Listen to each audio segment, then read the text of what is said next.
I'm Mike Collins, and I have the privilege of being president of Lay & Associates, which is the search firm that your school board has hired to assist them in the search for your next leader. Most of all, I want to thank you all for being here, because you're here because you were identified and also responded as significant constituents and constituent group or representing constituent groups that have had an impact, will continue to have an impact, are affected by, and most importantly, will continue to be a great support arm or critical if you're staff to the future of this district. So first of all, I want to say thank you, and I want to applaud you all for being here. So thank you very much.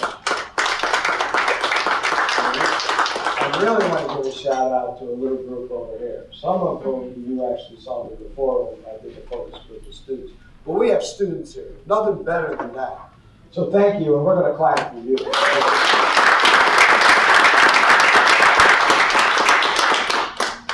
I'd like to introduce my counterpart here, Dr. Liz Kirby, who is an associate of ours. She comes to you through a very successful history in Chicago public schools, and currently is right up the road. She's also, she does this in her spare time, but she's also, most importantly, she's the superintendent at Cleveland Heights University. So Liz, it's such a pleasure to have you. This is going to be, what we're going to do tonight is actually give you a chance to listen to these finalist candidates in responses to questions that you all gave us.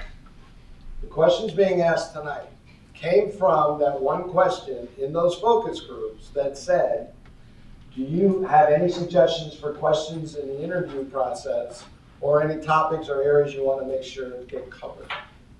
So the nicest thing of all is, if you had a question and somebody else was real close, we put some together.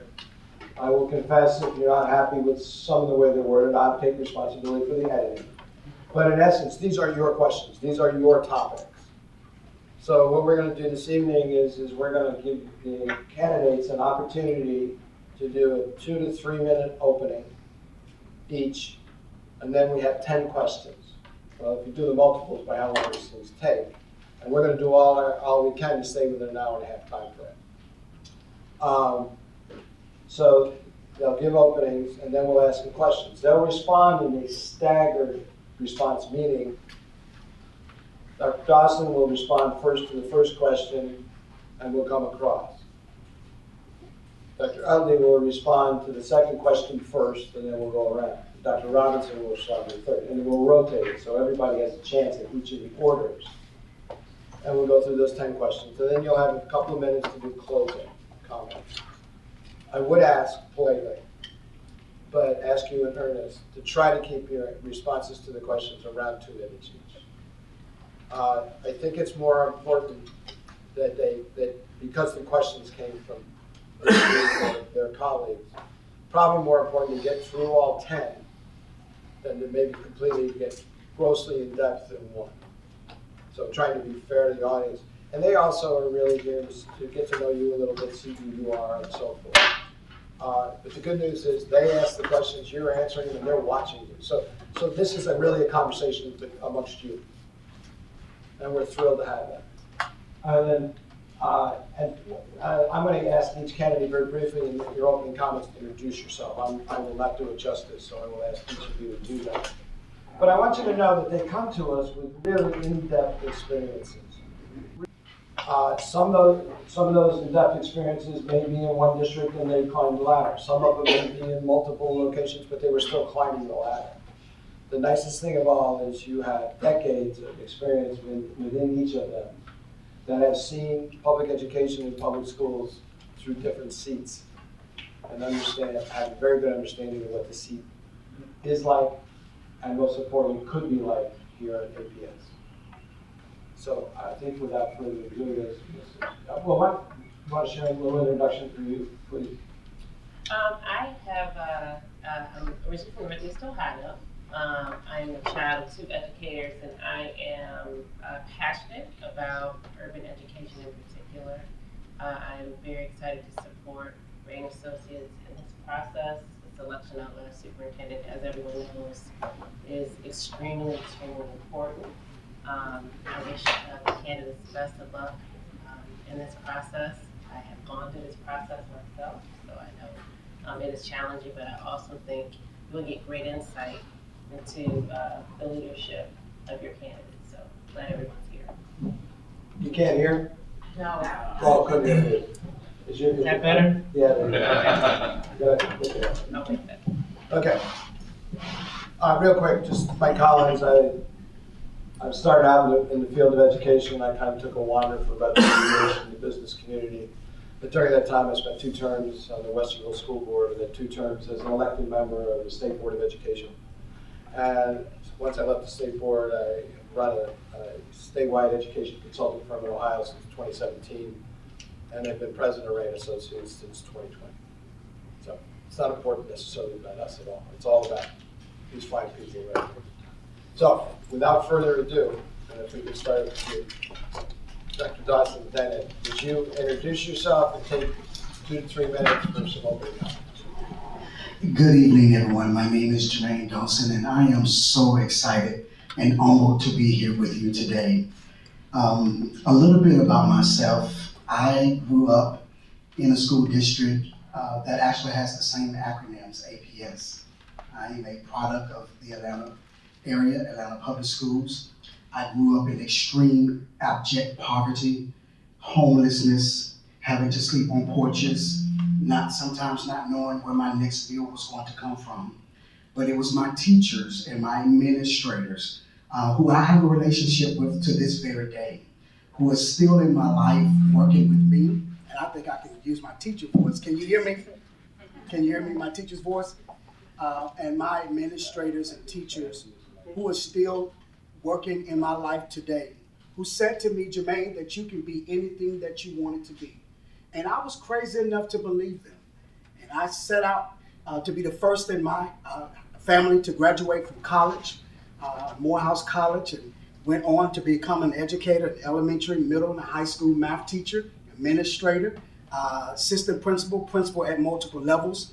I've supervised over 150 principals across 4 states in some large urban school districts, both urban, suburban, and rural. So I have a wealth of experience in working with all demographics. But here's what I need you to know mostly about me, is that I'm a teacher at heart. I've been teaching since I was a little boy. I started trying to teach my siblings who wouldn't listen to me very often. But then I taught Sunday school. I still do to this day. I'm a teacher, as I said, in my profession. And I am a husband. I am a father to a 25-year-old son, a 21-year-old daughter who's in college, and an 8-year-old. I know. But what I will be coming to you as is understanding exactly where our students are, because as the parents that are in this room, I am where you are right now. Because my daughter will be joining this school district if I am selected as superintendent. My daughter will be a 3rd grader right here in Akron Public Schools. I am relentless about outcomes for students. I am dedicated to what happens to children each and every day. I do not apologize for making sure that we give our young people the best opportunities to be successful in life. Second to that, I am an advocate for teachers. I will always stand with teachers, even in my role to this day.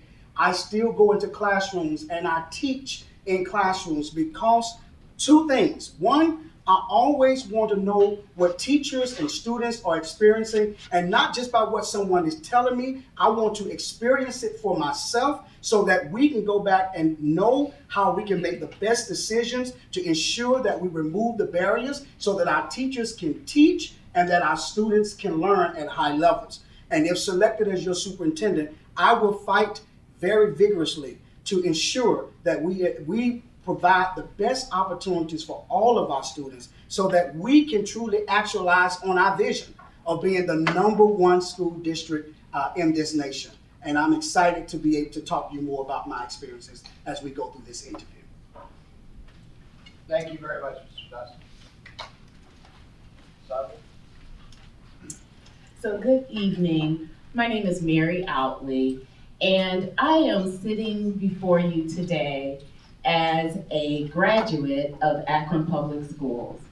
I am so proud that my parents made the decision to relocate to Akron, Ohio. I may not have been proud at the time. Our family's from Louisiana, and they thought they would have better opportunities extended to us by relocating here. My father actually received a job with General Tire, and if you remember at the time, General Tire, we were the rubber capital of the world. And so therefore, hence lies the opportunity for our family to expand and move forward. And I'm sitting before you because of the grace, the mercy, the love, the support of my family, of my friends, former teachers. Even when I received the call that I was going to be offered the interim superintendent position, would you believe my elementary teacher, music teacher reached out to me to offer congratulations, Margot Snyder. My 8th grade Spanish teacher reached out to me. My high school government teacher reached out to me, and my typing teacher. So that's just to name a few. So my community continues to support me even as I progress as an adult. I have a goal. In my household, education was paramount. My family, being from the South, and I don't want to stereotype, but being from the South, there were double standards. So the girls could go to college. They were encouraged to go to college, just not away too far from home. So I graduated from the University of Akron with both my bachelor's and my master's degree. And then I went on to be hired by my former school district where I was a scholar. And in this position, I became from a scholar, I was promoted to a teacher, and then I went on to become an assistant principal at the same school I was a middle school student at. So there was some background apologies, I had to say, don't hold anything against me from when I was a teenager. I am now an adult, and I know better, and when you know better, you do better. From there, I became a principal, and actually I had the opportunity to serve at Krause, where I was a former student, and also at Barber CLC. From there, I was given the opportunity to become the executive director of elementary education, where I supervise our district elementary administrators, and I oversee programming at the elementary level. But I say all of this as I look over here at our scholars, is I do all of this because of a conversation I heard when I was walking home one day from school.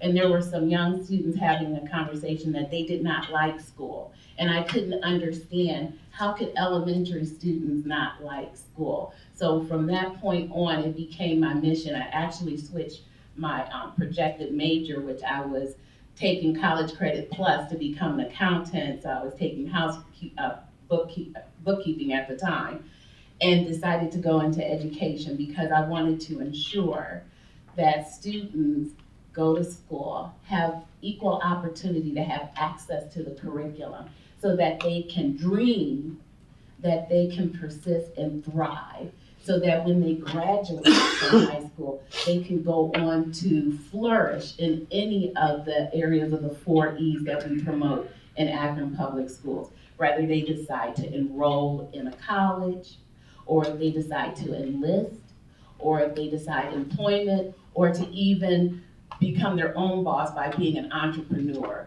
I wanted to make sure that they were given the foundation necessary to be able to make those dreams a reality in their lives. So I sit before you as an example of a teacher's dream come true, because I am what your teachers want for you. They want you to realize your dreams.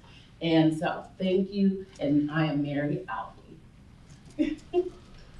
Thank you, Mary. You're welcome. Michael? Good evening, everyone. Good evening, everyone. I am Michael Robinson. I am the candidate, one of the candidates for the superintendent position.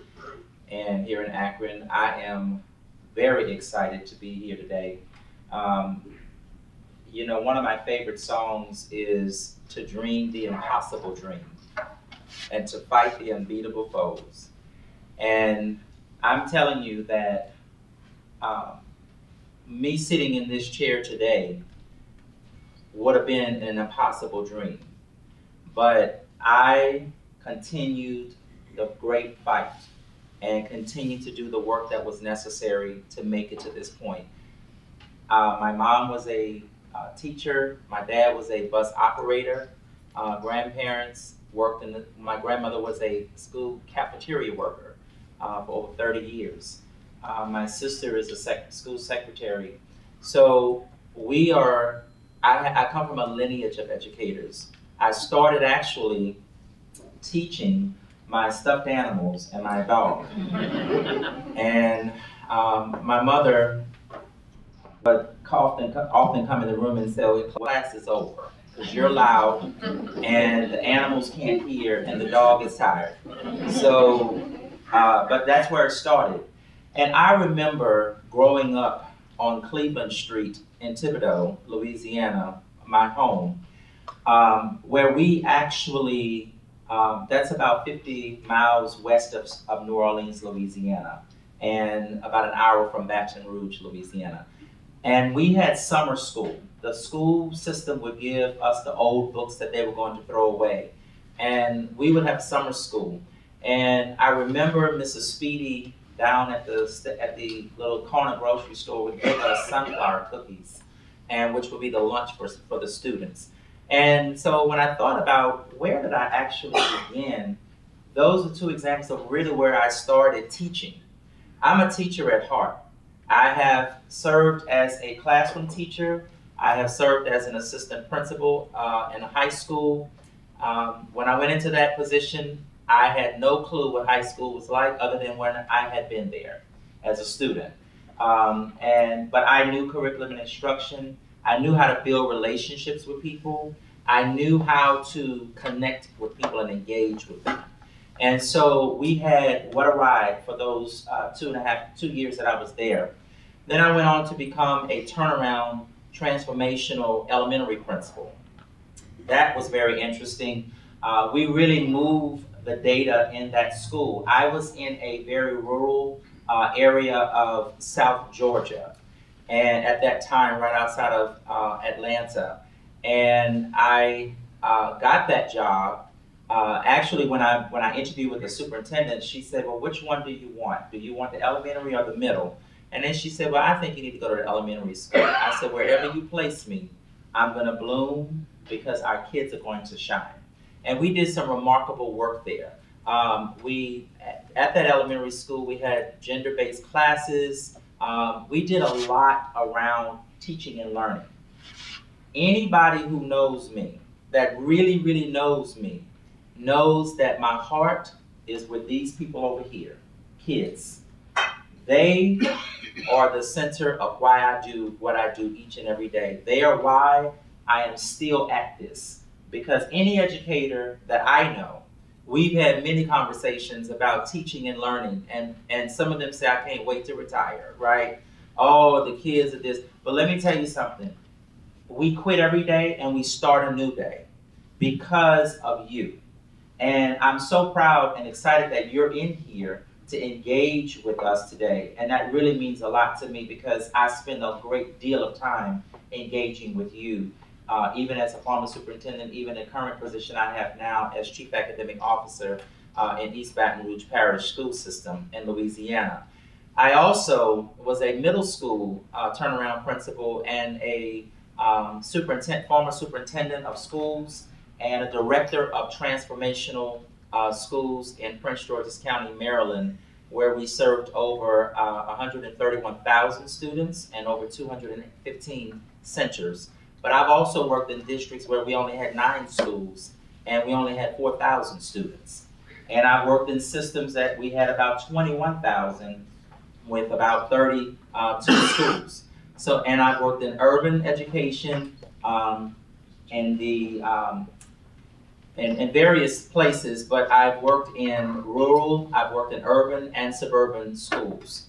One thing that I want you to know is that you are gonna learn, if I'm chosen as your superintendent, one thing that you will learn is that I don't give lip service. My heart is in this work because this is ministry work for me. This is who I am. This is dedicated work for me. I don't care whether you call me day or night, whether it's in the summer, whether it's on the weekend, it doesn't matter. If you call me, I've been in Walmart having meetings with parents. I've been at church and they stop and ask me, can I ask you a question? I'm never too busy because my job is with these people over here. That's the focus of why I'm sitting here today. That is why I've gone through this process. As tedious as it has been, the struggle has been real, but I'm doing it for these scholars because I want them, as I often told my scholars, I want you to be determine your destiny. I don't want your skills and abilities to determine that for you. And how do we do that? We do that through effective teaching and learning. And so if given the opportunity to serve as your next servant leader, I assure you, I'm going to be working with our unions. I'm going to be working with our community. I'm going to be working with our chamber, various organizations within Akron. I may not be from here, but my family lives in Cleveland. I do have family in the Cleveland area, actually in your school district. And so I want to say to you that I am here, I'm equipped, and I'm ready to serve. Thank you. Thank you, Dr. Roberts. All right, good. I think what we're going to do is stand up here. It's a little awkward sitting back there. So we're going to take turns asking any questions. Friendly reminder, we'll ask you if you could keep your answers around 2 minutes. We don't have a clock, but we have a clock in your conscience. Okay? All right. So first question, and we'll start.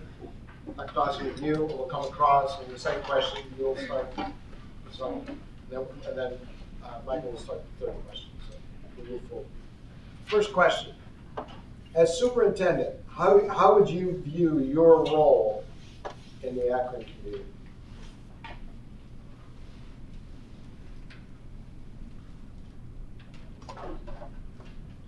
You turn on now. Thank you for that question. I view my role as a servant leader.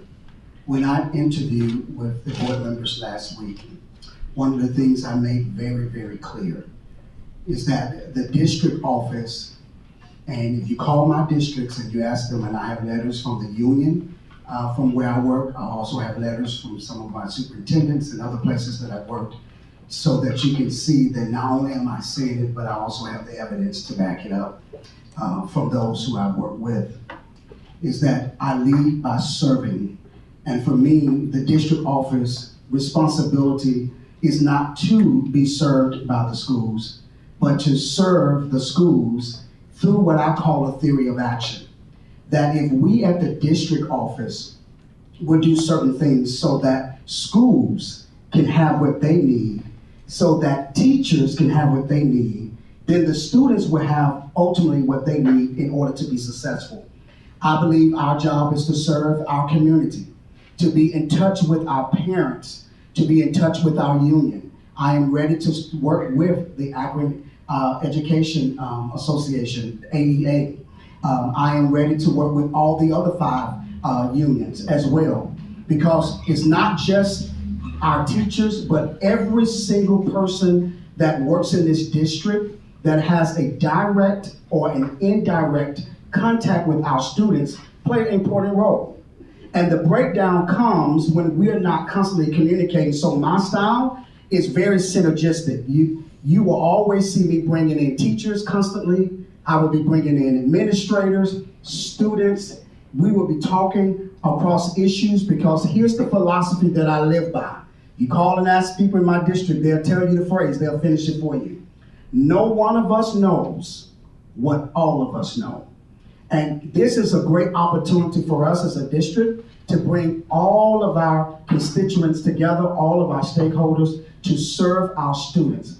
When we look at our data clearly tells us When we look at our third grade data, we look at the third grade guarantee, that we have some areas that we're going to have to continue to work on so that our students can be academically successful. The outcome of students does not start when they get into ninth grade and we start talking about their career pathways. It actually starts even before pre-K. I want to bring the communities together, that we create a strategy around from cradle to career in college, that we talk about what does this look like from our students even before preschool. How do we engage our communities? How do we get our students and our parents involved? Because we know, and research tells us, that our students who are read to, our students who have an opportunity to get a jump start in learning will have a better chance at success. In Birmingham City Schools, where I work right now, when I came to the district, it was historically one of the most underperforming school districts in the state of Alabama.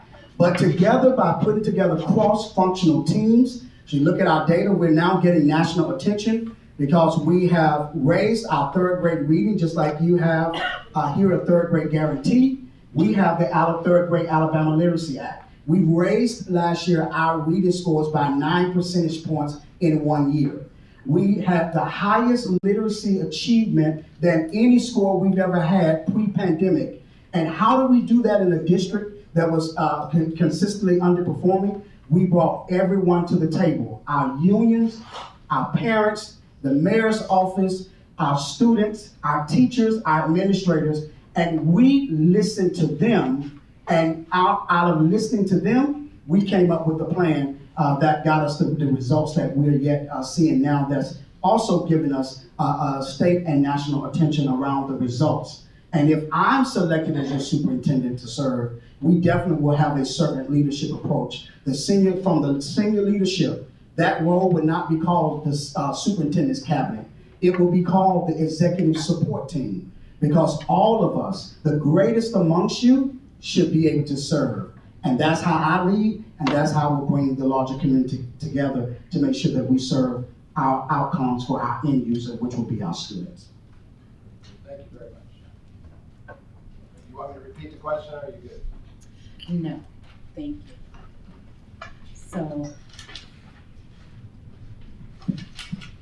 So my role as superintendent in the district, it sounds like you've been reading our theory of action that I was part of creating. So I think you did an excellent job. I do too believe in our central office leading and setting the tone.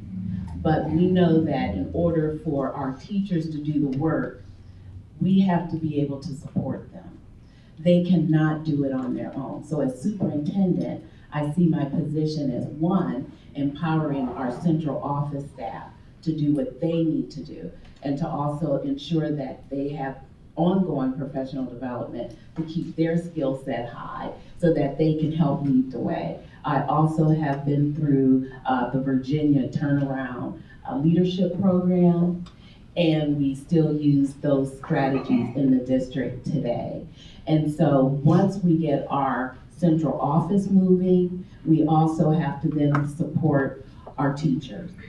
Our teachers, according to research, they have the highest impact on learning. Our leaders are also top ranked, but our highest impact, according to Hattie's research, is what the teachers do in the classroom.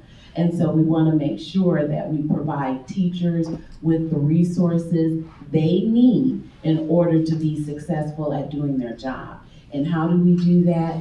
We collaborate. I hope anyone that knows me in the room know that that's my heart. When I say these things, it's not lip service. This is the way I have led for the 18 years that I have served in leadership at the district level, is whenever we have a new strategy to bring to the district, we always have a teacher team at the table. And we also ask our union to provide teachers to be at the table. So it's not just who we want, it's everybody is at the table, moving together, creating a plan of action. And then for our scholars, in order for them to be seen, heard, respected, valued, we bring them to the table because we want to make sure that they feel they have a voice as well. This is our Akron Public Schools theory of action that as superintendent, I would want to make sure we implement in every aspect of carrying out our work within the district. Another example would be when you brought up, thank you again, third grade reading guarantee. That is one of the areas that I used to oversee in the district when I was the executive director of elementary education. That too is an area that we continue to grow in. According to our preliminary results this year, with the work that we have put in, we have seen an increase. Matter of fact, across our 20 indicators, we've seen 2 stay the same, but then 16 increase because of this group effort that we are doing in the district. I meet monthly currently in my position with all of our union leaders, and we want to hear any concerns. I want to hear any concerns that they have. They can bring them to the table, and I hope that those that are sitting in the room can say that I respond quickly to their concerns, and I would continue to uphold that practice if given the opportunity to serve. So in a nutshell, the position of superintendent is broad. It is to make sure the ship is going in the right direction, and that as a team, we're all moving in the same direction, working together. Akron, we are at a critical point in time that we have got to come together. If you select me as your superintendent, there will be no downtime. We will move forward because I know what the work is, I know what my commitment is, I know that you want the commitment and for us to be successful. Thank you for this opportunity. Thank you. As I look at the vision, the mission of the school district, it talks about collaboration, engagement. It is important for me as a superintendent that that I'm visible, that I am a part of the community, in which I will be. I will be a part of various organizations within the community. I will certainly work with the chamber, work with our unions, certainly work with the mayor of the city, and certainly other organizations that are abroad within Akron. It is important also for our faith-based organizations that we connect with them at various levels. I've been probably some of all of it, so it's important for me to connect with them and to get into the community. I'm very collaborative. I am a very engaging person. I want to ensure that we have various groups, focus groups, advisory groups that I will have established with the community, with the business community, with our staff here in Akron, with our scholars, because I had a group with scholars before, an advisory group, and trust and believe a lot of the decisions that we made were made because of them, because of their voice. I do believe that everybody needs to have voice in how we move this district forward. I'm only the superintendent, right? But the answers don't lie just with me. The answers lie in we, in us, in in being together. It is important and I have no problems going into any part of this city and meeting with constituents where they are. A lot of times we want them to come to the central office. How about we go into where they live, right? Regardless of what community it is, but engage them that way. And it's important for me to be out and about so that people know exactly who the superintendent is. Meaning that when I'm going to have an advisory group with business folks, with post-secondary people, that they know who I am. And it's not about knowing and recognizing me, but it's acknowledging the fact that I want to be a seat at the table, a voice that represents this district in the community, so that we can work together with our police department, with our sheriff department, with our social services, with our judges, with our judicial system. I did this before. I brought all of these people together in various capacities, and that is how we're able to move the district forward. That is how I'm able to engage people, to talk about, and the focus of all of this work should be around the strategic plan. That should be the compass for the district, right? And so as that strategic plan is developed and revisited based on the data from the district, based on voice of the people, we will be able to move the district forward. But my being a part of all of that, I have to be visible. I have to be transparent. I have to be someone that people feel comfortable talking to. When I walk into schools, I don't want teachers saying, oh my God, the superintendent is here. No, I want them to look at me as another thought partner in the process to engage with them around the learning to move the district forward. Thank you. Thank you. I think to be of assistance, what we're going to do is Liz is going to sit there and I know you have a lot to say and people want to hear all that you have to say. But she's probably going to hold up a finger when you got about 1 minute. Just be an asset. Because otherwise I'm really worried that what I talked about in the beginning is that we're not going to have an opportunity to hear more from you around those things. So, but the comments and your thoughts are outstanding. I'm just trying to bring, these people gave their time, and I got a feeling there's a few things left at home or somewhere they still got to do. So thank you for your understanding. Okay. Question number 2. And as we move along, if you want me to repeat the question, if you're second or third, I'm happy to do that. How will you bring healing and unity back to the district in a way that permeates throughout the diverse Akron community? And Mary, you're first. How will you bring healing and unity back to the district in a way that permeates throughout the diverse Akron community? The way I would bring healing and unity to the district in the efforts that I'm engaged in currently. One way is by, again, meeting with our various organizations to hear what their concerns are. Because in order to heal, I have to know what the problems are. And then for us to come up with each individual group how to best address those problems. Healing with our scholars.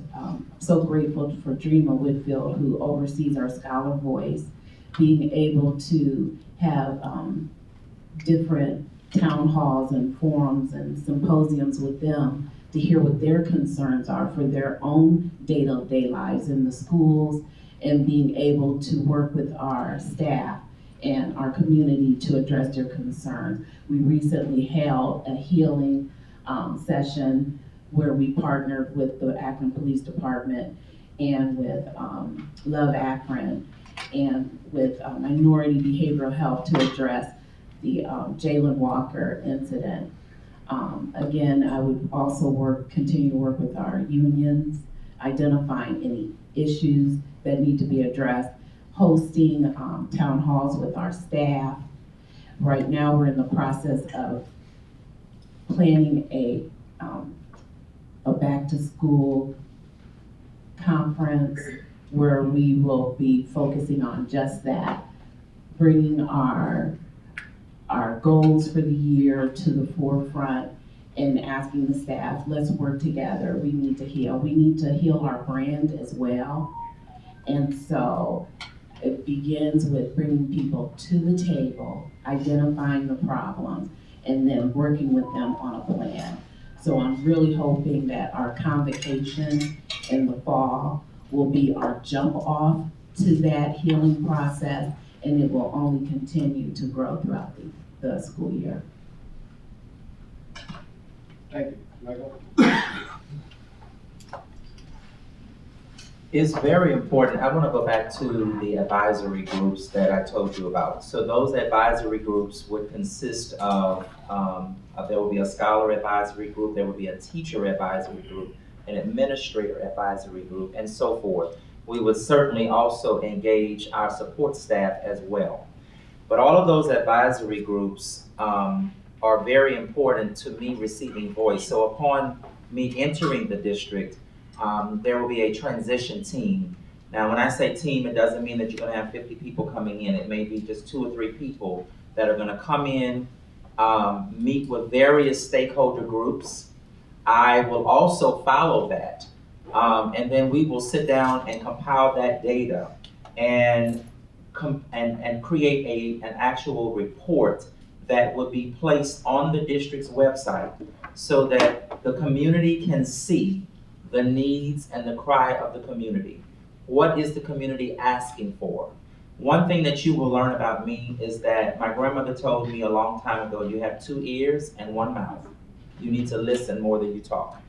And so it's gonna be important for me as I enter to have various group meetings, town halls, round tables, but it is for me to listen to what you're saying, not for me to tell you what we're gonna do. It's for me to listen to you and then work with you to develop a plan to move the district forward so that we can bring about healing. I may not be from Akron, but I am very much aware of a lot of the things that have taken place in the Akron public school system. So as I have heard things, I have been able to process things to help me in reaching you where you are so that we can work together.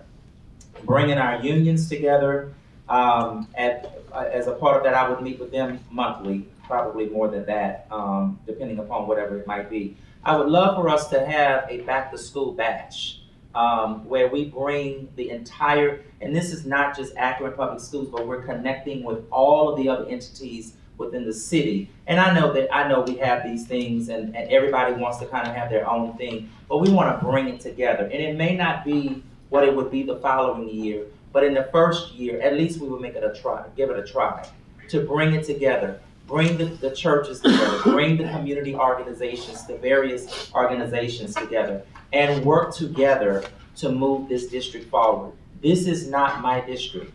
If I'm the superintendent, this is our district. And it's important for us to know that together we will stand, and divided, we're going to surely fall. Thank you, Rick. Jermaine? So I believe definitely, and I'm aware of some of the concerns that have taken place in the community, from the consistent violence, apathy, from low achievement, to people who may not, who may have lost some faith in the district. I've worked in districts that have had those very similar experiences. And although I may not be from Akron, my background of going into Houston, which is the 7th largest school district in the country, Duval County, the 20th largest, and to be able to get the record outcomes that we were able to get. We were #1 on the NAEP assessment in the country. And we could not have done that without leading by the speed of trust. I believe trust is built by consistency over time and being very intentional about what you're doing. So talking to our young people, of course, through the advisory pieces, but I would want to do is perception data from every community, going out, talking to everyone in the community. And this is what we've done in our district, in my current district. I lead all of our community efforts where we have over 200 businesses and partnerships in our district. I lead that effort for our district. And that comes by listening. And here's my motto, and I'll give you another one of those. I believe that everyone should have a ticket to the party. They should have a seat at the table, and they should have a voice for their own learning for our young people.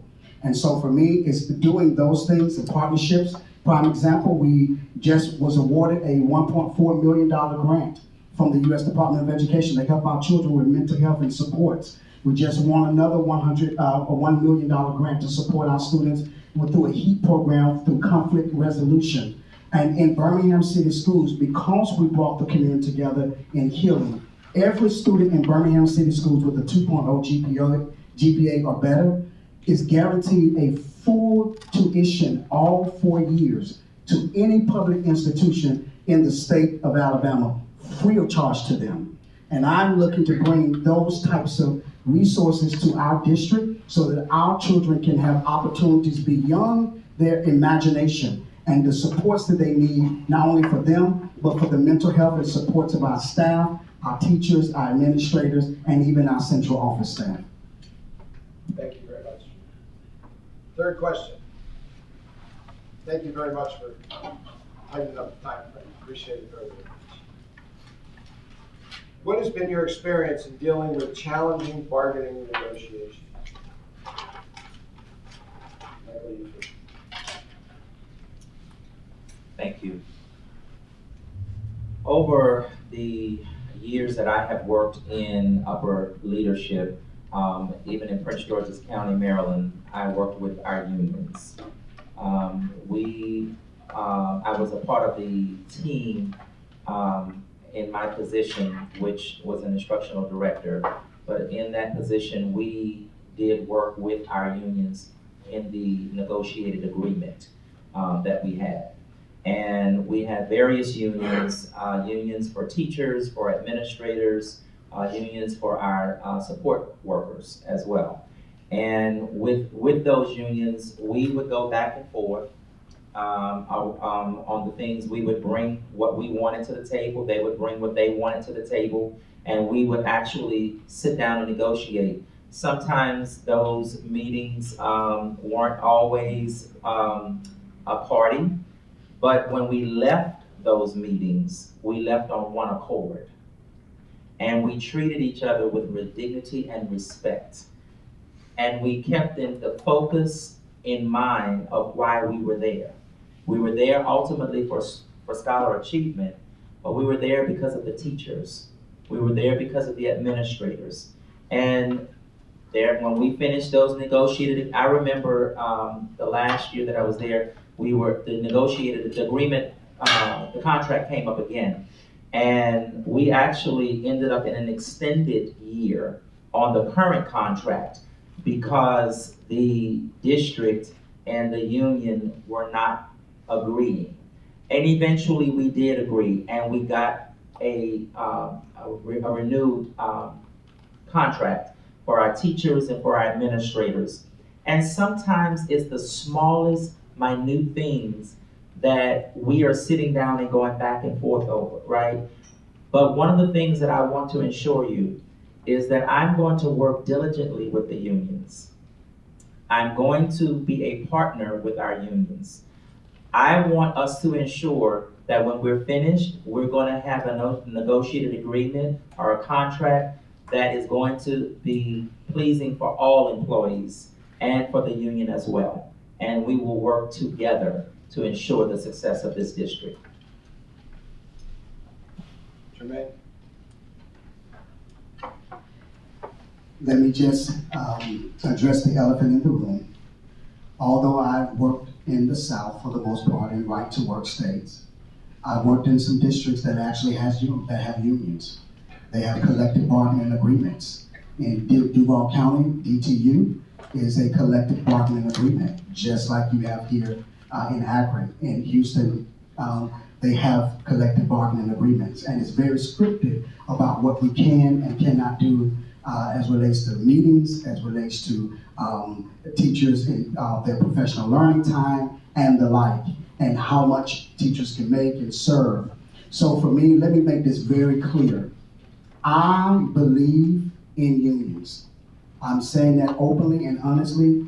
Why? Because our teachers and our support staff, they are the backbone to what happens in our schools each and every day. And I believe that we can build strong relationships together to ensure that we have high quality instruction, where our teachers feel supported and where our students have what they need to be successful in the classroom. In my district right now, although our unions are not in my current district the same as it is as the unionized the way it is here in Akron, our teachers still have power. They could do what you call sick outs, if you will. And we were almost there in one particular situation when we were trying to extend the year to support our students academically. We want to go year round. And that did not go over well with our teachers. But here's what we decided to do. We brought them to the table. And we came up with a program that's now also getting national attention called the BCS Intercession Program. And we've extended additional 35 days of learning for our students, and it is optional for students, and it is optional for teachers. But what happened? Out of that, our teachers are paid $65 an hour to work this program. And guess what I can tell you? We don't have any teachers who are not signing up to come and work this program. They love working it, and when we first started, we only had less than a third of our students in the program. This past spring, we had almost half of our student population and faculty working to support our students in intercession right at a time when the district is traditionally closed to students and teachers. And it was optional, so if they didn't want to work, they were on vacation. But if they decided they want to have extra funds to support their families while also giving back to our young people, we were able to do that, and it has been very successful. And the last piece I will say to that is so much so that the legislators in the state of Alabama are writing a law and encouraging other school districts in the state of Alabama to implement the program that out of our teachers union has created such a wonderful program and outcomes for our young people. And if I'm selected as your superintendent, I want to rally all of these teams together so that we can continue to do great things for our teachers and get great outcomes for our students. Thank you. Mary? So since I have been in administration, I have worked on our various negotiation teams, last being with our teachers union. As a team member, I believe anyone on the team can attest to me being fair and a listener and willing to come to the table to discuss issues. And prior to negotiations, again, I currently meet in my former position with our AEA, our teachers union, monthly through what we call joint professional problems.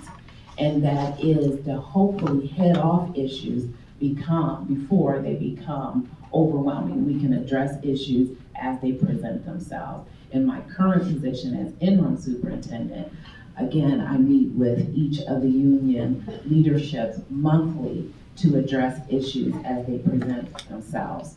Most recently, we have decided with our AEA teachers union, we're going to be proactive and meet monthly around issues that present themselves and how can we be the most proactive. And we're also looking at training so that everyone comes to the table with a similar skill set around exactly what is negotiations, what is the purpose, so that we can have more of a win-win type of negotiation environment versus an us versus them environment at the table. So I believe negotiations takes place not just when you're actually in the negotiations process, but it's throughout the year when you're coming together resolving issues so that they do not maybe even have to make it. Usually issues get to the contract because it was an issue and maybe it wasn't resolved in a timely manner. So again, trying to be proactive is my leadership style. Thank you very much. All right, question number 4. Thank you very much. How will you combine your focus on both rigorous academics and building a positive school culture?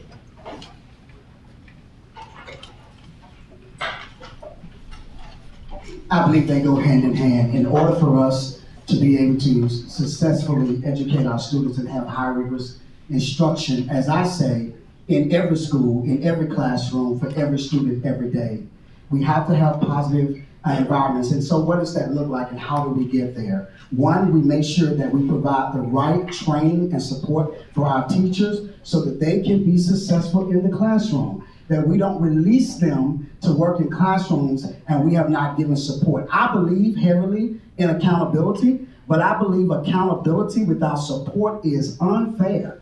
It is unfair. And so we have an obligation to make sure that we undergird and support, that we provide a guaranteed and viable curriculum that is aligned to state standards, that we have assessments, progress monitoring, and interim assessment tools that we can use to measure so that our teachers can make informed decisions about the instruction that is taking place in the classrooms. And I think once we have that data, we have to own our data, whether it's good, bad, or indifferent. And so my leadership style is that when things are going well academically, I push the team out front. But when things are not, I push the team back and I stand out front, because I believe everything rises and falls with leadership.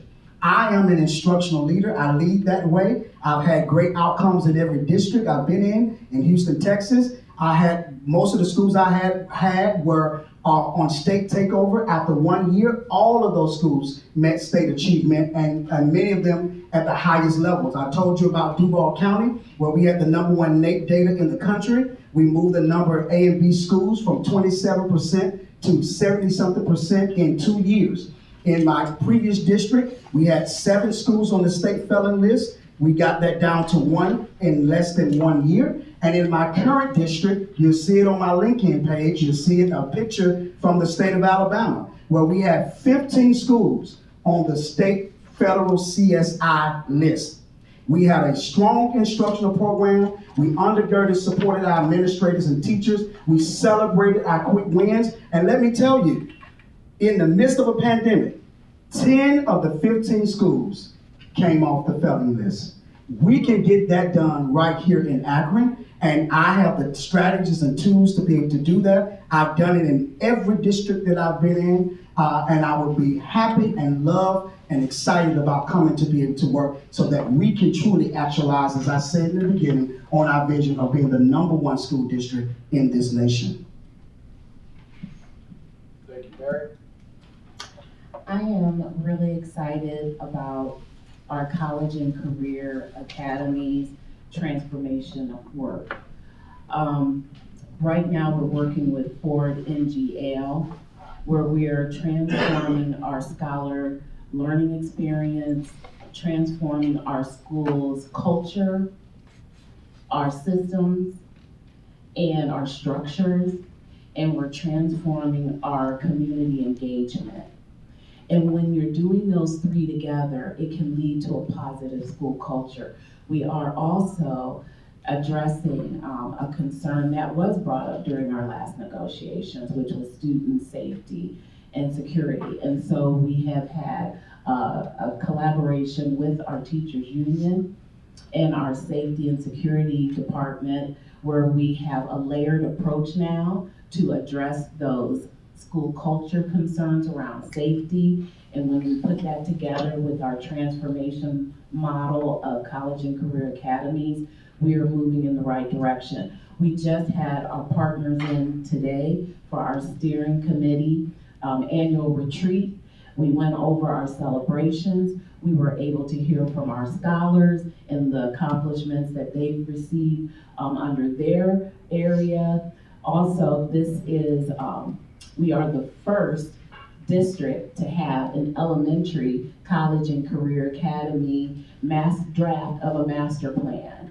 And so we also are excited about the transformational work that we're doing at our middle school level around our social emotional supports, around our scholar voice and student agency. And then with our 15 academies in place, with over 200 partners, we are moving in the right direction as a district as we engage our students, our staff, and our community to have better results.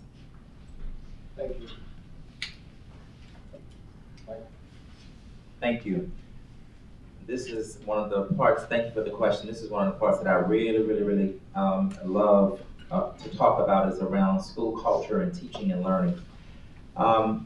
Ways in which we can bring about positive school culture and learning. First of all, we need to engage the parents in the community.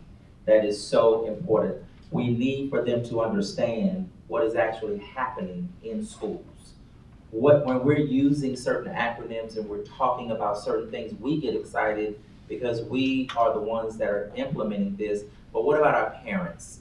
What about the community who would like to be a part of this, but they really don't understand what we're saying?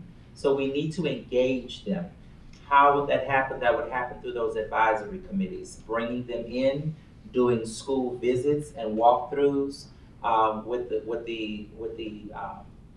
community, but bringing also asking our unions to come along with us. And I actually do that now.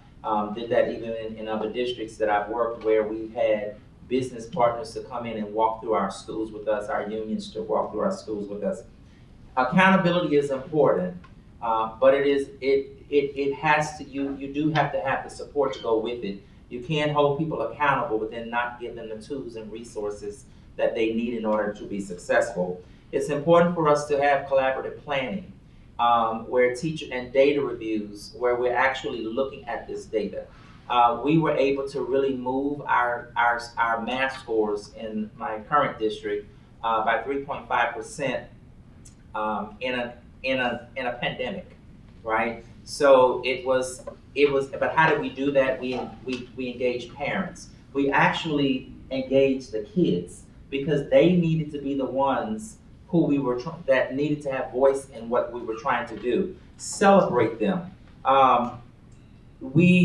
In the midst of all of this, you have to have a safe environment for kids to learn and to grow and to flourish and to be nurtured, right? School programming is important because that has a lot to do with how kids feel about their school.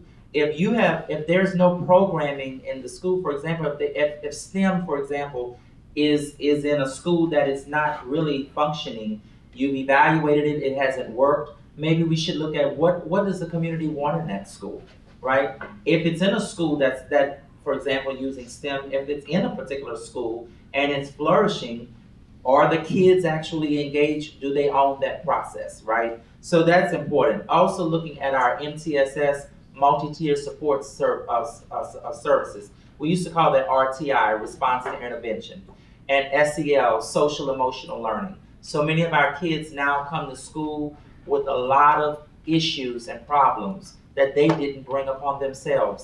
But in order for them to, in order for us to have a good school culture and for them to have a good school year, we have to address those needs and concerns. And providing PD for our parents, doing parent university for our teachers, and letting our teachers lead that PD, all right? And also ensuring that we have systems and structures in place that will help move that work along. Thank you. Thank you. Next question. How will you prioritize and equitably place needed resources in school buildings across the district? Please provide your responses through the lens of student-based funding. No, actually, it's Mary. Oh. I'm sorry, could you repeat that? Of course. How would you prioritize and equitably place needed resources in school buildings across the district? And please provide your responses through the lens of student-based funding.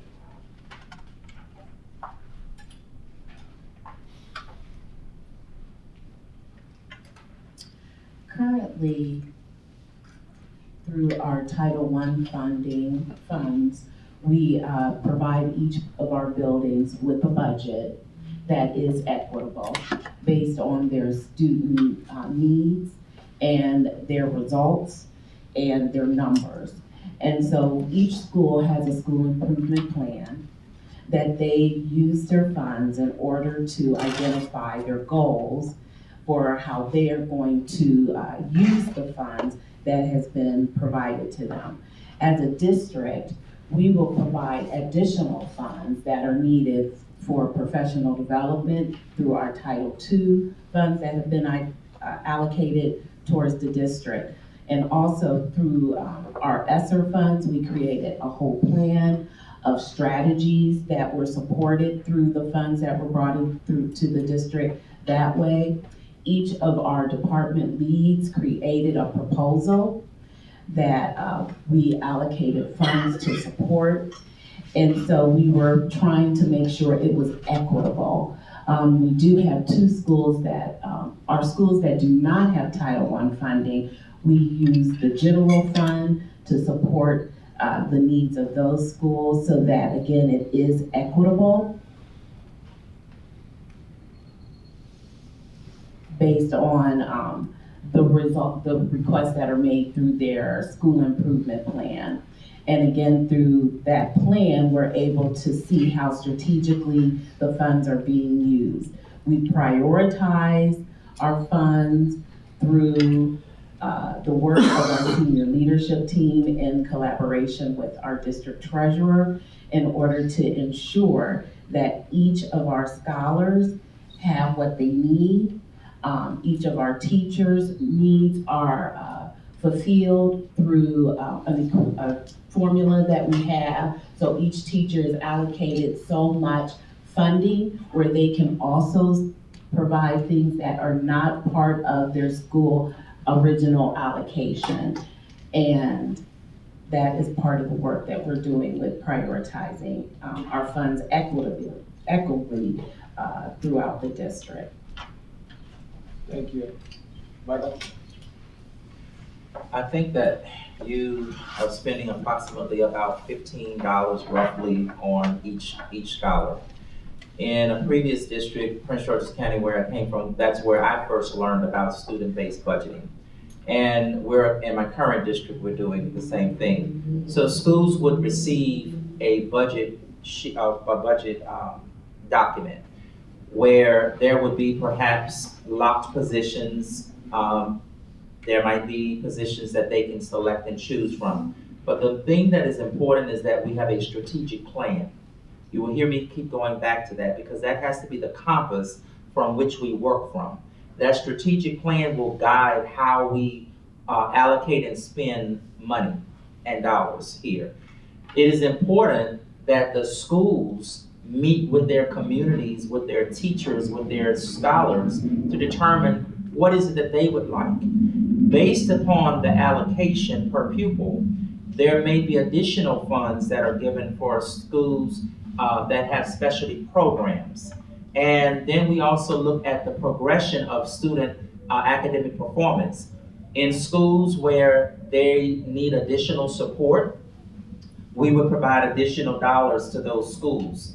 I know that one school may say, yeah, but they're getting more money than I'm getting, but the performance of that school warrants why they're receiving additional dollars. There may be additional dollars warranted to another school that may not be in the same situation, but because of their needs, they may get additional dollars for the programs that are in that particular school, or whatever that might be.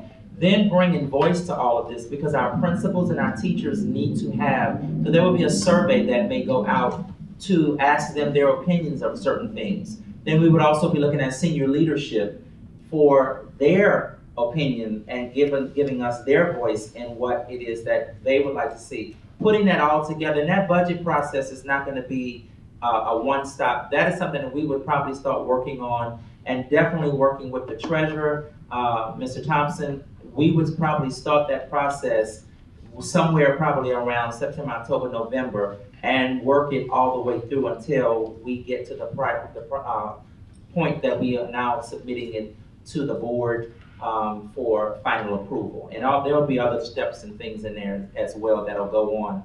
But overall, that will be how we would go about looking at that to ensure that we have equitable spending. Thank you. Jermaine? Yes, this is one area that I'm very passionate about. Have worked directly with our CFO and would love and looking forward to, if I'm selected, to work with Dr. Thompson, the CFO here. Looking at your funding structure in the state of Ohio, Governor DeWine and the team around the Ohio Fair Funding for Schools Act that looks at a base funding and look at other components so that by the time you get to your specialty areas, there are particular fundings. Now, when we talk about true student-based funding, we all must be honest about it. What that says is that based off the number of students in your building, that's the allocation that you receive. But if that student leaves that school, the funding goes with that student, which then sets some of our schools up that may have desires for certain programs. They lose funding. And so we have to be very particular and very intentional. And even in our work in the state, in my current state, I'm constantly meeting with our state, with our superintendent, with the state superintendent of schools, with the governor's office to allocate, to offset some of the funding structures, because this can set schools at a disadvantage. And what the other thing that can happen, if I know I have certain programs that I can offer in my building, then I can start poaching some of your students and bringing them to my school, because that funding will then come to my school, which will set other schools up at a disadvantage. And so as the superintendent of schools, it will be my responsibility to work with every agency that I can and to be able to advocate, even as I do now, and even in other states, in the state of Florida. If you know anything about the state of Florida, you know Florida. That's all I can say. And we were allocating even there to make sure that our public schools have the funding that they need to be able to meet the needs of our students. And I, if selected as your superintendent, will hit the ground running, looking at our budget, looking at how we can offset some of these changes that come as a result of this student-based funding strategy that's in our state. Thank you. Okay, I anticipate, first of all, we started late, but if we go to about 8:15, I think we can get this all done. So we're going to go a little bit over. I also want to remind everybody that there's a link, and Ruth, if you want to explain this real quickly, but in you will get an email, right? That then will take you to an impression form. And this is all over. And this link will close at 9 a.m. tomorrow morning. The link has a set of items, criteria, and you'll actually rank between 1 and 5 or whatever it is, but you'll rank each one of them individually on how they line up against these points based on tonight. We will then take that chart and graph it and present it to the board tomorrow night before they make a decision. So your input is very critical. Do you also want to speak to the QR code? What QR code is the option? Do you accept the QR code, or you can do it? I have these tonight. If you prefer that instead of sending it. Yeah, so you'll decide that when you leave. You just pick it up. What she said is she's got a sheet that's got a QR code on it. You could also just click on that and do it that way. We're just trying to create, the best vehicles possible to get as much feedback as possible. And your feedback will be delivered to the board in charts and drafts before they make a decision tomorrow night for their consideration. So I don't want to lose anybody. I just wanted you to know what's happening. The students I knew had to leave at 7:30 because they had something else to go to. So I want to thank them. But if you can reach the students and ask them to jump on it and share their opinions, that'd be fabulous. All right, let's keep going. Next question. What has been your experience in providing and evaluating safe school infrastructure and environments? Michael, I think it's your turn to go first. Thank you. School safety has to be a way of life now. It really does. Before it used to be something that we would say, okay, we have to do certain things, but we have to be very intentional, which means we have to have a plan. One of the things that we would do is bring together an advisory team from different walks of life here in the city. Our sheriff's department, police department, the judicial system, our district employees, principals, teachers, parents, scholars, bringing them together to help us look at developing a plan for the district. And then each school would be asked to develop a plan for the school based upon that. It's important that when we're looking at school safety, we keep in mind fiscal matters, that we also keep in mind teaching and learning, that we also keep in mind why students perhaps are not coming to school, looking at attendance, looking at teacher attendance. It's important that teachers feel safe, that scholars feel safe, that parents feel safe when they go to the school. So in previous places, we've developed these plans. We've ensured that we've had resources and tools in those schools would be such as metal detectors. We've had other programs where you have to present your ID or whatever at the door. You click the buzzer, go, the various resources that we provided to support school safety.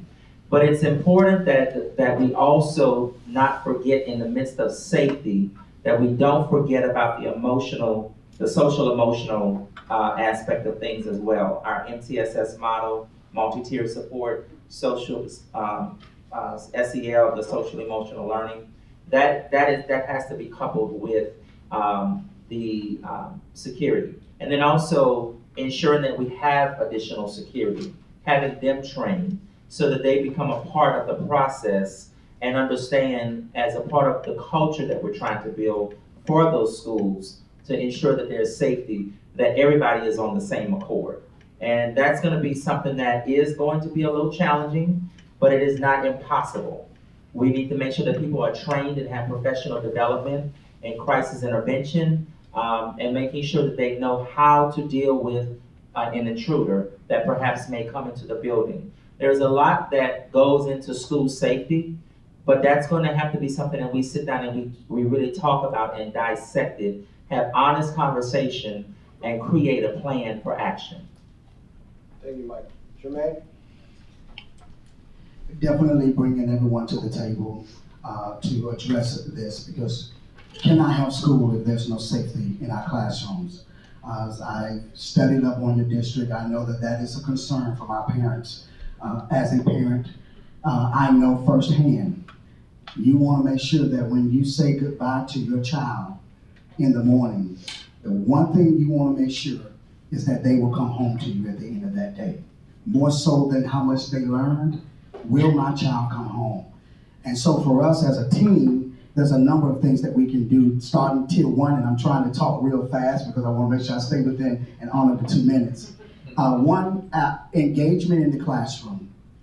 Making sure that what we're providing instructionally is where our students want to come, where they're excited to come, there's joy in the classroom, and they see the relevance, the relationship, and the rigor in what they're doing. That's going to make them be excited about school. And once they're at school, you have a couple of things. We need to make sure that in each of our schools, we have what we call safety bubbles, that no one will have access to get to any student without going through a tiered security process. That may be roping off a part of the front office area where they stop at a window and they have to go through the process to be screened to make sure that they can enter. So having safety bubbles, working with our security detail and working with the city, county to support this work, having a crisis intervention and prevention plan that is very well known and created by all of us together, having metal detectors to support, and I know that you've approved that work, but there are some type of metal detectors that are out there now that we are putting into our district where you don't have to warn the kids. They can hundreds of them can walk through at one time, and it can screen all the kids so they can move at a level of automaticity so that we won't slow up the process to get them in class. Having crisis management, also having behavior as a tier 2, that behavior supports for students, having behavior and mental counselors that will be able to push into the classrooms and to support our students. And then tier 3, working with our external partnerships to provide mental health supports for our students and extended supports for our families beyond what we can do in the classrooms and in the schools each and every day. And I do believe that if we take this 3-pronged approach, that we can be able to ensure the safety of all of our staff and all of our students in Akron Public Schools. Thank you. Mary? I am really excited about the school safety work that has been going on in the district most recently. And it is a response to what has been going on. And I think in order, again, to address an issue, you have to first identify it, and get your team together. And we do have currently a school safety team led by Dr. Thompson. And if you may not be aware, but we just gave an update on that safety team and all of the strategies that are in place just last night, just Monday night at the board meeting. And so, starting first with learning, you have to have an environment that's conducive to learning. So safety is very important for that to happen. And we also know that we want our students, our scholars, to feel safe in the classrooms, but also create a sense of community. And so through our student voice work, that's part also of our safety plan. The use of our 3M film, our clicker, our bag, yonder bags, our metal detectors, our cameras, our bag scanners. We have a plan that were piloted this year, and then next year they will be rolled out to all of our buildings, just based on our recent board approval. So hopefully that will give everybody an added sense of security. But that's just the second part of the phase. The first phase was developing the plan and then doing a pilot. We've successfully completed the pilot. Now we're rolling out the actual use district-wide. So the committee will need to come back. We did get parent voice. We've held several student symposiums to get their voice, and we also did a survey for our parents. So we will continue to use feedback from our groups to make our plan even stronger moving forward. But I'm very pleased with the plan that we currently have in place and that it is a layered approach. Thank you. Okay. We gotta get to at least two more. There's a third behind it, but at least two. All right. How will you address the challenges of academic success gaps and learning environments throughout the district? And I think, who goes first? Jeanette? Or Mary? I'll go first. I think it's Mary's turn. In order to address our learning gaps, that work resides mainly with our school improvement efforts. I love the fact that we give our schools autonomy. We give them a structure, but they do have autonomy to work within that, looking at their own individual results. And so each of our schools have what we call a 3-year plan, where we identify how our students do by subgroups. We identify goals, learning targets for the year, how we're going to our key performance indicators on how we're going to see if the plans are working. We also have district-wide goals that we set as far as our academics, our attendance, our graduation rates, and our behavior within the schools. And so we review this quarterly. The schools review it with their school improvement teams, which meet monthly. And they also have support from our school improvement department. Again, keeping their eyes on what the goal is, because that allows you to individualize it. But as a district, we do have overarching strategies that we have in place, that we provide professional development in, such as our teacher clarity work, again, our college and career academy transformation work with our wall-to-wall academies, and also our block scheduling efforts to give teachers more time in order for the curriculum to be delivered. Also at the elementary level, addressing our learning gaps, we have started with our new curriculum and also our transition to the science of reading. And we have a literacy committee and a district level literacy pyramid in which we come together monthly to monitor the progress that we are making and to put strategies in place. We provide ongoing professional development So the key is, when addressing learning gaps, is to be able to drill down to our subgroups and to progress monitor the progress that they're making. We do that both at the building level and at the district level to hold ourselves accountable. Thank you, Michael. So it's important for us to ensure that the plans that schools have, we need to look at how those plans are being implemented, but we also need to look at the accountability piece. And I'm going to take us back to the strategic plan, because the strategic plan is what guides the work. It's the compass for which schools are writing these plans and where they're intending to go with those plans. Having consistent data reviews, which schools are having, but then when we leave those data reviews, what then becomes the next steps?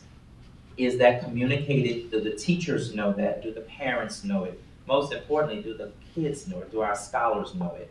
Do they understand when we're talking about school improvement and when we're talking about data? Do they know that? Are teachers sharing? So we want to make sure that that is consistent across the board. I'm very sure that it's happening in most of the schools, but we want to make sure that it's consistent across all schools, and that principals and teachers really understand and own their data. As a superintendent walking in the building, I have already done my homework before I come into that school. So when I'm looking at your data and I'm looking at the bottom percentile, I'm going to ask you, where is Johnny located in your building? What school, what classroom is he in? Please take me there. I'd like to engage with him. I'd like to understand from his perspective, what are his struggles and why is it that he's consistently maybe not moving? I'd like to talk to kids that are in the upper tier to find out, hey, are we challenging you enough? Is there something more we could do to help take you to an even higher level?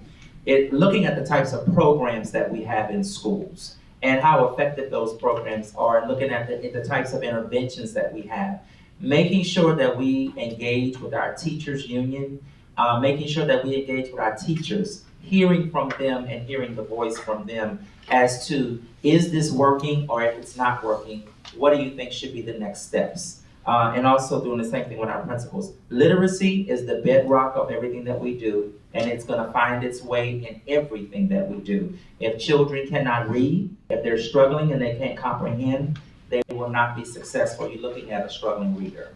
And so I know that if you can't comprehend, it will limit your abilities and it will limit your choices and what you want to do in life. And making sure that we are engaging the public in our performance. Making sure that the public is engaged. So when we have these forums, we're talking about data and we're informing them as to what we're doing, how we're doing it, but we're also hearing from them from their perspective of what we're doing. Thank you, Mike. Jermaine? So one of my favorite quotes is that in God we trust, everyone else must bring data. And so in that, when I look at your accountability system, I see that you have very similar to what we have in all of the states that I've worked in. You have an achievement category, progress, closing the gap, early literacy grad rate, and then you also have the college career workforce and military readiness. And when we talk about closing the achievement gap, we're looking at, I don't like to call subgroup, because they're not sub, they're just students. So we're looking at various student groups, and that may be your students with disabilities, that may be your EL population of students, or your economically disadvantaged students, and how are we moving those students in correlation to the total student population. So when we talk about that, when we talk about gaps, we have to be very careful to make sure that we don't live in the land of remediation, that we live in the land of accelerating, that we're pushing our students. I don't believe in holding students back. If students are high achieving, we don't move them by age, we move them by stage. If they are ready to move, if they're ready to grow, keep them moving. So what I say is that we have to do two things in order to close the achievement gap. We have to raise the ceiling and lift the floor. Raise the ceiling for those students who are high achieving to keep them accelerating so they can get into those advanced courses that we're talking about at the middle and the high school level, and that we don't forget our students who are the least amongst us who are struggling, and we lift them from where they are academically right there in the classroom. Because if we do what we call in education tier 1 instruction, that's the first time the students are exposed to the lesson. If we teach that well, like our pants are on fire, we won't need after school and Saturday school and Sunday school. We will be able to fix the problem in school. So with our students, and so we have to have an approach in the state of Alabama. I know that you all are moving to the science of reading. We've been in the science of reading for the last 5 years. And we, majority of our teachers have been trained on the science of reading. We're one of the first states that rolled that out. And so for us, we want to make sure that we are closing the achievement gaps for all of the students in Akron. And when I say all, I'm talking about those from Highland Heights, Kenmore, all the way over to Firestone and Goodyear, all the way down to Southampton and Northampton, that we are closing the gap so that all of our students in Akron's public schools will be able to have what I said earlier, a ticket to the party, a seat at the table, and a voice for their own learning. And when we do that, then the students will feel a sense of accomplishment and success, and they will know that they are ready to take on any challenge in life. Thank you. Okay. One other point about the impression forms and responding either through the link or the QR code. Keep in mind you have to go on and do it 3 times because you do it for each one of them. So you do it once for one, and then you go back in and you do it for the next, and then you do it for the next. So you have to do it 3 times. Okay. All right. Last question before you're closed. Done very well, and thank you for your respectful time and so forth. And again, audience, thank you for the questions. It's been extremely helpful. We've covered a lot of ground. And in all honesty, the questions you submitted were very consistent with what I heard in the 12 groups I met with when I did the focus groups. So it's a very good reflection of the thoughts and desires and wishes that have been out there that I've actually heard firsthand from other groups as well. So thank you very much. All right, last question. What would you do to improve Akron Public Schools athletics, arts, and extracurricular programs to reduce student departure to other schools and or districts for better opportunities?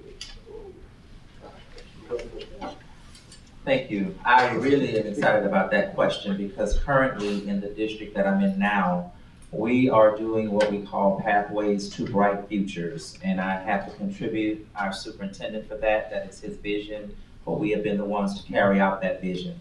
I am a huge proponent and lover of the arts.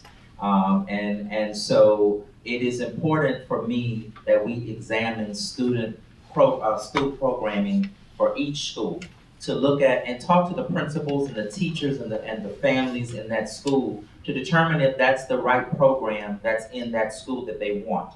Perhaps that program is not effective, it's not a good fit for that particular community.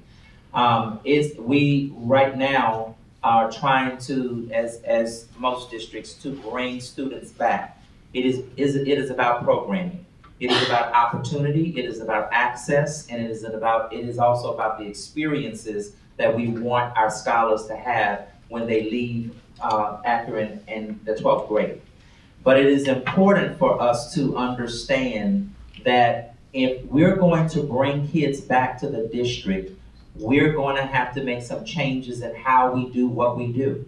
And we also have to understand that if we are, which we are a declining enrollment district, that in order to get kids back to the district, we have to address them and meet them where they are. We have to connect with them with what they feel is something that's viable. Why do they want to come to your schools, right? Why do they want to come to our schools? Why do they want to attend and participate in class every day? It's based upon the needs that kids have and what parents are looking for.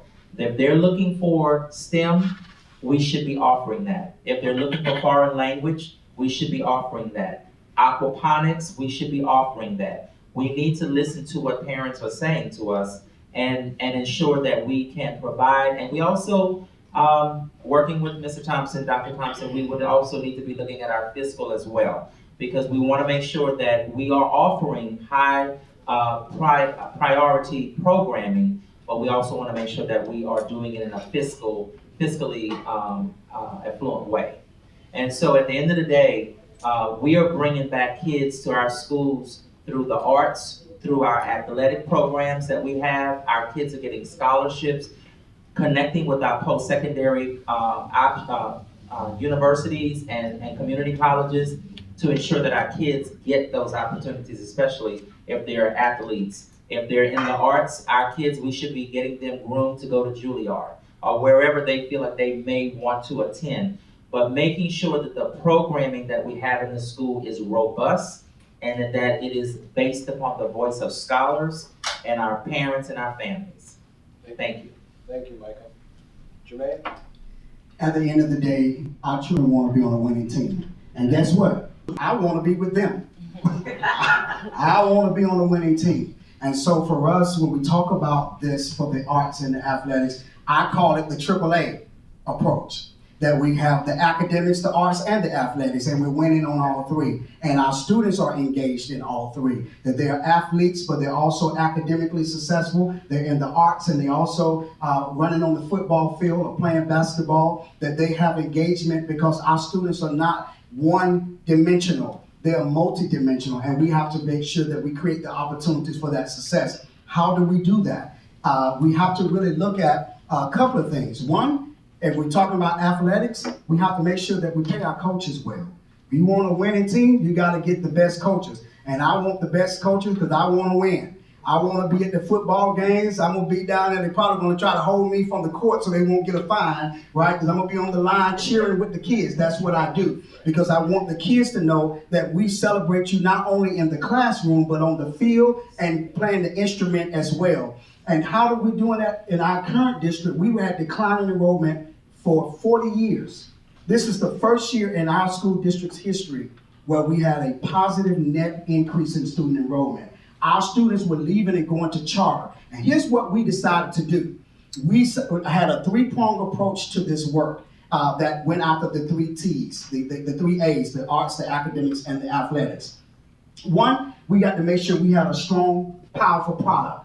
Our product in education is student achievement. So we want to raise the level of achievement and beat all of our competitors, because our parents have choice. Parents have choice with their feet. What we want to make sure, if I'm selected as your next superintendent, that they choose their feet to make Akron that district of choice. That's number one. So product that we have, raising the level of achievement, we outperform the charters in that area. The second thing we went after is customer service, to make sure that our parents, our teachers, and everyone felt a sense of joy and belonging when they walked into our building. How do we make you feel? And then the third thing that we did was we branded our message. We took over the media trying to put the narrative out about our district. We start telling our own story, that success starts here. And that's the narrative. And what did we do? During the Super Bowl, we took commercials to all of the wonderful arts programs, all of the athletic programs, all of the academic achievement, that people will know that in our district, every child as a senior can graduate with full 4-year tuition. If I'm selected, I would love to work and bring that philanthropic work right here to the city of Akron for our students. And if we tell our narrative, because one, people will come to you because you have a good product. But secondly, they don't care how great your product is if they don't feel well and welcome when they come into your establishment. So we have to have a good product. We have to have a good establishment and make people feel warm. And then the third thing, we have to tell our story. And guess what? Now our parents and students are the greatest ambassadors for our district, and we're paying very little marketing money because the marketing is coming from the parents and the students who are making the choice with their feet to come back to our district. And we can continue to do that here if I'm selected as your next superintendent. Thank you. Mary? In Akron, I believe we are a well-kept secret. We have amazing things going on. Did you know that just at Bookdale offhand, because I was recently at their graduation, their scholars earned over $1.5 million in scholarships. but that's not what we see in the newspaper. So we have got to, when we talk about bringing back healing, when we talk about learning and leadership, we have to be our own advocates. We have to get in front of things and share what's great going on in the district. And it's not just book, though. We can go through each of our schools and highlight all the scholarships. So we have scholar athletes. So we want our scholars to be excellent, but we also want them to enjoy the athletics. And so my number one thing in this area would be the work that we're currently doing.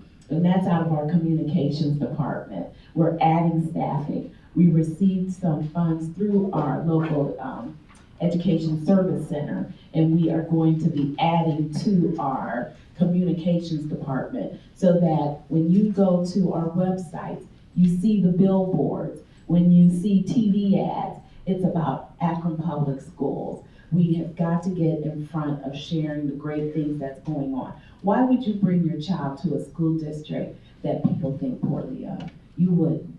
So we have got to turn around our brand and make it what it used to be, and that is we are APS proud. Our scholars are doing great things. We have our Firestone cluster that has IB through elementary, through the high school.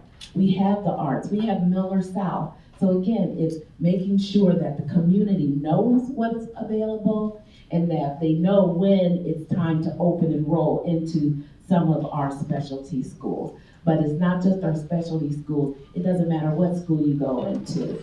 We are proud, we are joyful, we are APS. Thank you very much. All right. We're going to ask you to try to do a quick closing statement in about a minute apiece, if you could, please. Because we started at that end, we're going to close, start at this end. So Michael, you go first, and go around, try to keep it around a minute, some kind of closing statement. And then just one more reminder, I'm going to do it again when they're done. Please fill out the impression forms. The board is looking forward to your responses. Go ahead. I just want to say to each of you, thank you so much for the opportunity to allow me to sit here today. I'm not looking to come to Akron to build a resume. I'm looking to come to Akron because I want to call this home. And I want to be here for a long time, for as long as the board and you and the community will allow me to work for you as a servant leader. I've been in education for over 20 years, and I could sit here and talk about all the great things that I've done. None of that really matters. What matters is what am I going to do when I come here? How am I going to meet you where you are and join forces with you and join arms with you and lock arms with you and move forward in the work? Absolutely. There, as I looked at your website and of course talking to my family, there are some fabulous things, some phenomenal things that are happening right here in Akron Public Schools. I want to be a part of that. There's so much that I couldn't say in the time that we're given, and I respect that as well. But there is so much more to me than what you heard tonight sitting here, but I want the opportunity to really engage with you. Thank you, and I am looking forward to us working together and moving Akron to the next level. Thank you, Michael. Jermaine? Once again, I'm so humbled for this opportunity. When I look at your district, all the wonderful things that are actually taking place in your district. I'm excited for this district and where you're going, and I am excited that if I get the opportunity to roll up my sleeve and to be that servant leader to work with you. What I've tried to convey to you today is one simple statement, and here it is. You shall know a tree by the fruit that it bears. And in order to know what you will do, you'll know the measure of what a person will do by what a person has already done. And so I would challenge each of you to really do your research on us, to really see what you heard us say here today. Is it true? go look for that evidence, because sometimes, you know, we look at candidates and who has the best speech or who's the most poised, but who has the ability to get results and who has already gotten results. From my research and what I saw, that's what this community is hungry for. That's what the parents are looking for. That's what the business community is looking for. That's what our teachers are looking for. That's what our students are looking for. They're looking for a leader who can get results. If you look at my track record, I've been able to do that every single place that I've worked in. Not because of me, but because I bring people to the table. And together, we're able to come together and to do great things for kids. And I will be humbled to serve as your next superintendent. Thank you. Mary? The same reasons for why I was offered the opportunity to become your interim superintendent are the same reasons that I'm asking you for the opportunity to become your next superintendent. You know my history. If you've been here, you know that I work hard. I'm not gonna ask you to do anything I wouldn't do. I am all in. I'm gonna be here for the long haul. Akron is my home, and it has always been my home. I have a vested interest. I have a niece in Akron Public Schools. I have great nephews in Akron Public Schools. So I want to see us succeed. I am willing to work with all of our union leadership, and I have proven that. I'm willing to work with all of our teachers. I respect them. I believe they know that. Nothing can be done without our teachers. I respect all of our secretaries. If I go through the list, mercy, I may miss somebody. But it takes a team. We cannot leave out, because you're all important, and I don't want to leave anyone out. Our business partners, again, just from the work we did today with our college and career academies, Akron is moving in the direction to become a premier school district. And I've been with you along the way. I don't want to be like Martin Luther King and not make it to the promised land with you. I want the opportunity to get to the promised land with you and help lead you there. So please, I ask that you do look at what we bring to the table, what we've already brought to the table, to know what I will continue to bring and do for you. My heart is here, my work is here, and I want it to continue. Thank you. So, ladies and gentlemen, join me in saying, nice job, thank you.